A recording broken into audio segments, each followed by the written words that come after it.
Hello everyone, আসসালামু আলাইকুম। সবাই কেমন আছেন? আমি তো আলহামদুলিল্লাহ ভালো আছি। আজ বানাবো একদম নরম আর মাখনে ভরা দুধ মালাই কেক। একবার কেটে খেলে আপনিও পছন্দ করবেন। এর প্রতিটি কামড়ে দুধের মিষ্টি মালাই মিশে আছে। চলুন শুরু করা যাক।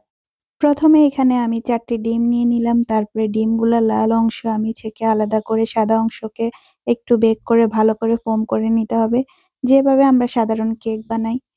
তারপরে আমি এখানে ডিমের লাল অংশ দিয়ে চিনি 2 কাপ দিয়ে ভালো করে বেক করে নিব, যাতে ভালো করে চিনিগুলা গলে যায়। এই তো আমি উল্টিয়ে পাল্টিয়ে চিনিগুলোকে ভালোভাবে ডিমের লাল অংশের সাথে মিশিয়ে নিচ্ছি। চিনিগুলোকে খুব ভালো করে মিশিয়ে নিতে হবে, গলে যায় যেহেতু।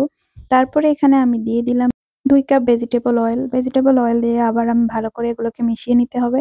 তারপরে ডিমের সাদা অংশ আমি যে ফোম করে রাখছিলাম ওইগুলো আমি ঢেলে দিলাম এখানে।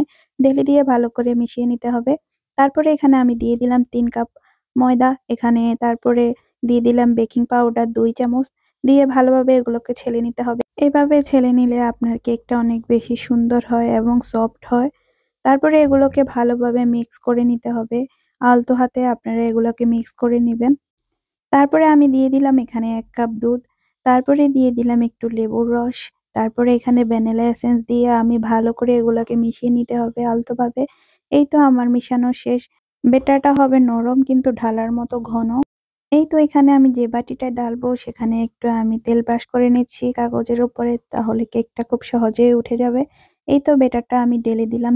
তারপরে এখানে দেখছিলাম যে বেটার আরেকটু রয়েছিল, তারপরে আমি আরেকটা বক্সে তেল ব্রাশ করে দিয়ে দিলাম।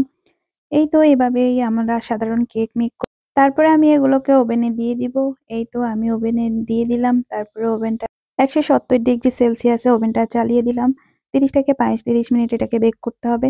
এই তো তারপরে দুধ মালাই কেকের আসল জিনিসটা আমি তৈরি করব। এখানে আমি দুধ নিয়ে নিলাম। তারপরে চিনির বদলে কনডেন্স মিল্ক দিয়ে ভালো করে এগুলোকে ঘন করে নিতে হবে, কারণ আমি এখানে চিনি ইউজ করি। এই তো এখানে আমার দুধটা রেডি হয়ে গেছে। তারপরে আমি কেকটা বের করে কেকের উপরে ঢেলে দিচ্ছি। এই তো আমার কেকটা রেডি হয়ে গেছে। উপরে ডেকোরেশন করার জন্য আমি কিছু বাদাম ছিটিয়ে দিলাম। তো আমার ভিডিওটি কেমন লাগছে অবশ্যই জানাতে ভুলবেন না। সবাই ভালো থাকবেন। আল্লাহ হাফেজ।